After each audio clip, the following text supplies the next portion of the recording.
No te quedes fuera. Conversaciones sobre señales, tendencias y futuro. Cada lunes y miércoles a las 11 horas. Con Bárbara Ferrer. Somos divoxradio.com. Bienvenidas y bienvenidos de vuelta. Ya estamos acá con Miguel Ángel Sánchez. Bienvenido. Hola Bárbara, muchas gracias. Muchas gracias por la invitación. Un gusto tenerte por acá.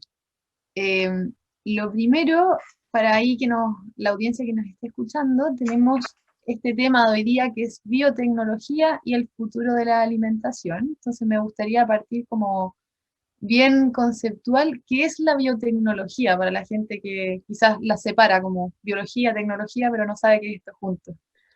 Sí, bueno, están muy relacionadas, pero vamos a entender por biotecnología como cuando el ser humano hace uso de los seres vivos o partes de estos para beneficio de la humanidad, ¿ya? Entonces, cualquier proceso que nosotros hagamos o cualquier producto que nosotros obtengamos a partir de seres vivos o de sus subproductos, ya es biotecnología.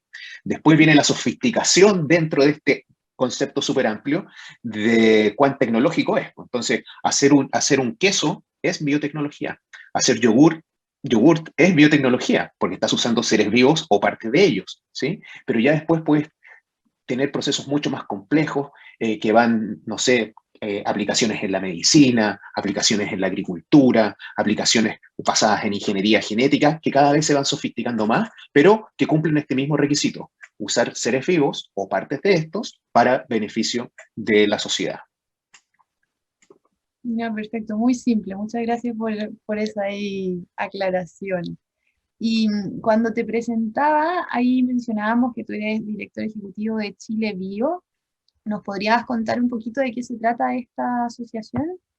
Sí, bueno, Chile Bio es un gremio, una asociación de empresas que ya tiene casi 12 años de existencia, y estas agrupa empresas que desarrollan biotecnología para la agricultura, ¿sí? La biotecnología es un concepto súper amplio, como yo te acabo de decir, pero estas compañías trabajan específicamente en una subárea de la biotecnología que se conoce como el mejoramiento genético vegetal. Y el mejoramiento genético vegetal, que suena también algo como muy complicado y muy enredado, es súper simple.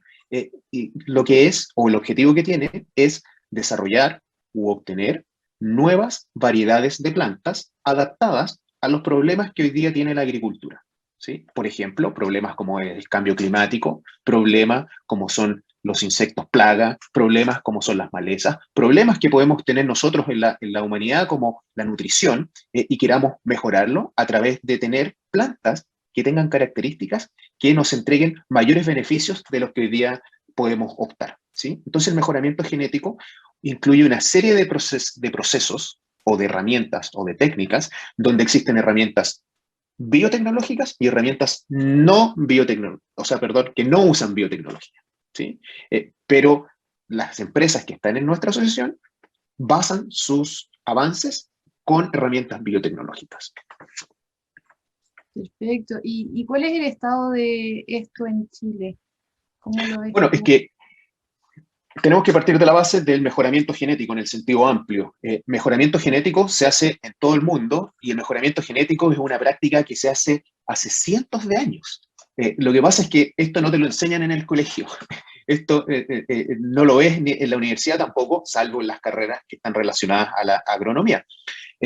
Pero el mejoramiento genético, como te digo, que hay que obtener variedades nuevas, los agricultores lo han hecho desde el inicio de la agricultura, siempre se han ido desarrollando variedades nuevas, ¿sí? Lo que pasa es que antes se hacía con herramientas no biotecnológicas. Hoy día, la biotecnología tiene una serie de ventajas, porque te permite trabajar de manera más eficiente, más eficaz, con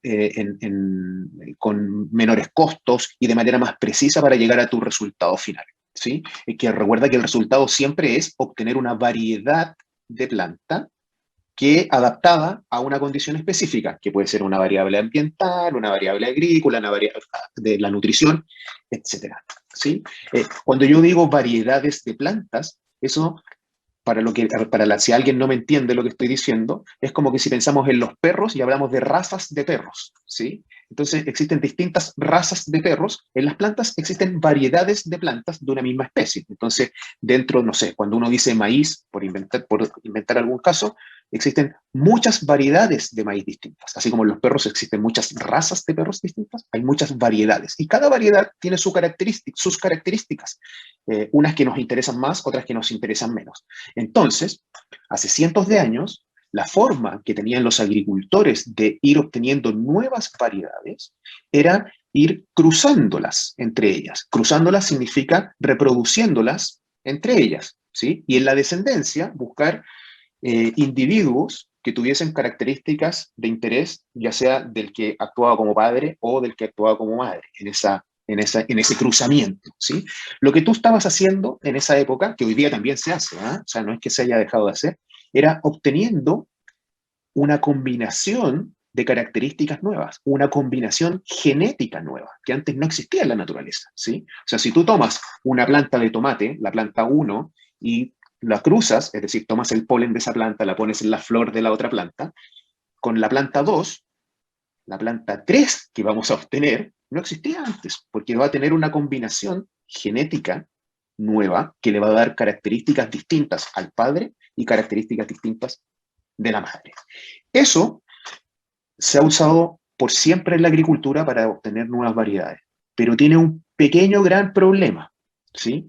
Que tú, al hacer eso, combinas muchas características y en algunos casos ganas las que tú quieres, pero pierdes otras que no querías perder, porque tú heredas el 50% del padre y el 50% de la madre, y ahí no se van a ir todas las características que a ti te interesan, ¿sí?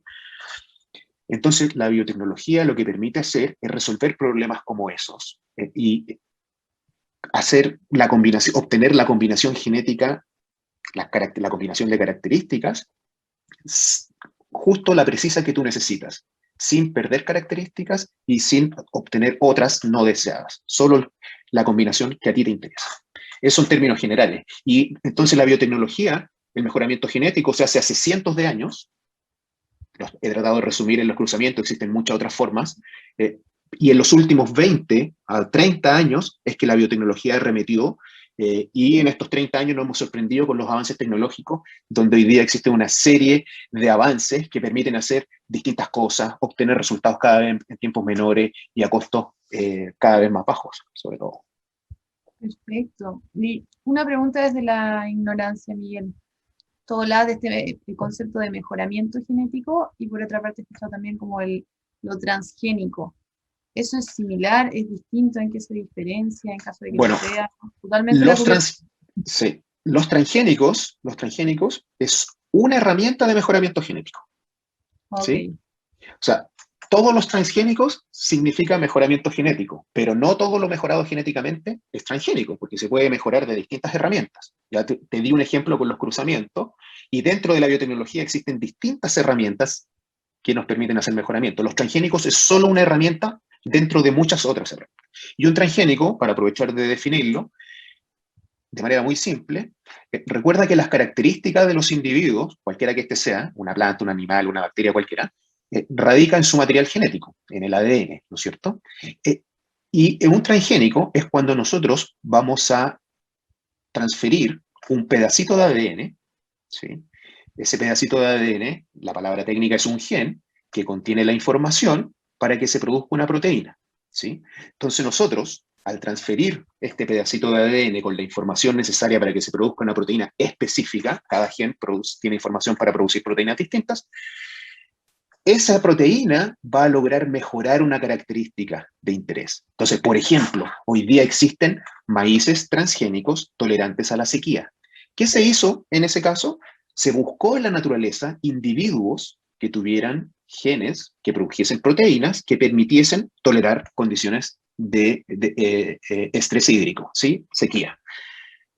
Se copia ese pedacito de ADN, se introduce en el organismo de interés, en este caso el ejemplo era un maíz, y ahora ese maíz tiene este gen que produce una proteína que antes no producía y permite tolerar en este caso, la sequía. Y así, piénsalo en la característica de interés que tú necesites, tienes que buscar en la naturaleza organismos que tengan genes con la información genética para producir proteínas de interés. Entonces, tú cuando hablas de transgénicos, que también es un concepto muy confundido en el debate público, cuando uno habla de transgénicos está hablando de genes y de proteínas, no está hablando de productos químicos sintéticos, no está hablando de productos tóxicos, sino que estamos hablando de genes y proteínas, que el ser humano a través de biotecnología ha encontrado la forma de transferirlos entre organismos para que a través de la función de las proteínas se mejoren las características. Perfecto, gracias por esa aclaración, porque claro, yo tenía como un juicio relacionado a la que tú mencionabas recientemente desde la ignorancia. Y me gustaría indagar, tú mencionabas algo, por ejemplo, has mencionado la sequía, si no me equivoco, el cambio climático y distintas cosas de ese estilo, y preguntarte qué señales de cambio desde tu campo, desde lo que tú trabajas, has ido viendo en la parte de la alimentación, y qué riesgos y oportunidades observas desde tu Bueno, visión. sí. De hecho, nosotros tenemos que, pensemos en nuestro presente, aquí en Chile. ¿Qué problemas tiene el campo hoy día? Porque uno tiene que preguntarse, bueno, ¿cuál es que los agricultores, es súper fácil producir alimentos o tienen una serie de problemas para hacerlo? Y la verdad es que es súper complicado producir los alimentos en el campo, independiente del alimento, independiente del lugar, independiente de la forma de hacer agricultura. ¿Ah? Entonces, ¿cuáles son estos problemas? Primero que todo, nosotros tenemos que producir más alimentos para una población que está en constante crecimiento. ¿Sí? Y no es necesario que pensemos en el planeta, ni que pensemos en grandes países poblados como China o India, sino que pensemos acá en Chile.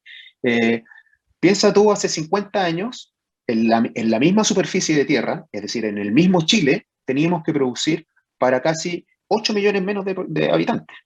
¿Sí? Y hoy día, en el mismo terreno, en la misma superficie, hay que producir para casi 18 millones de habitantes. ¿Cierto?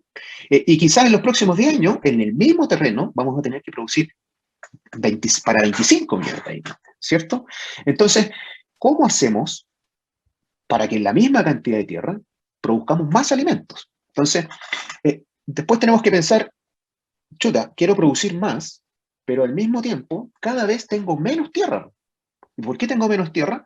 Porque se está cambiando el uso de suelo. O sea, hay muchos terrenos agrícolas que hoy día son urbanos, hay muchos terrenos agrícolas de los que teníamos hace 20, 30 años, 40 años, que hoy día son recreacionales, etc. Entonces, tengo que producir más, pero en menos tierra. Entonces, la forma de resolver eso es aumentando la productividad del campo, ¿no es cierto? Es decir, que en la misma superficie de tierra me salga mayor cantidad de alimentos.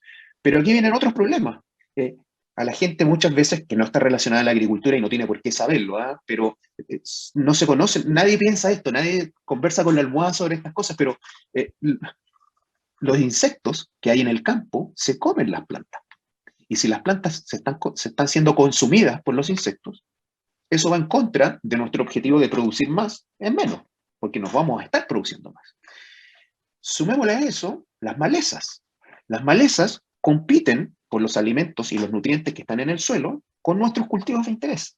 Entonces, también va en contra de nuestro objetivo de producir más en menos tierra. Está afectando la productividad del campo, insectos, plagas, malezas, etc.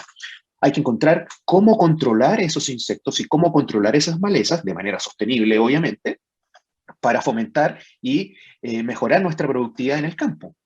Y después vienen otros problemas, como los desafíos climáticos. Nos vemos enfrentados, por ejemplo, a sequías, a frío, a calor, etcétera, que de nuevo van contra nuestro objetivo de producir más en menos tierra.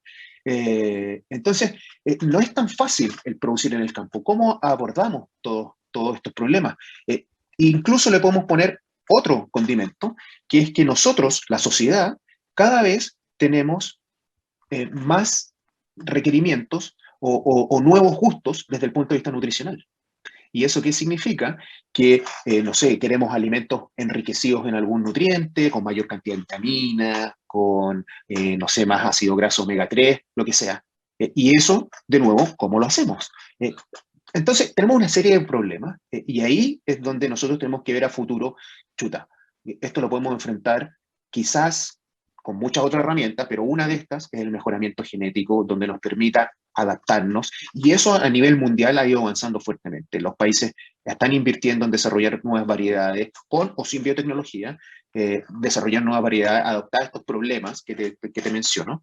Y ahí hay algunos que han apostado fuertemente por la biotecnología, otros que no tanto, y sus agricultores han podido optar a los beneficios que esto ofrece. Perfecto.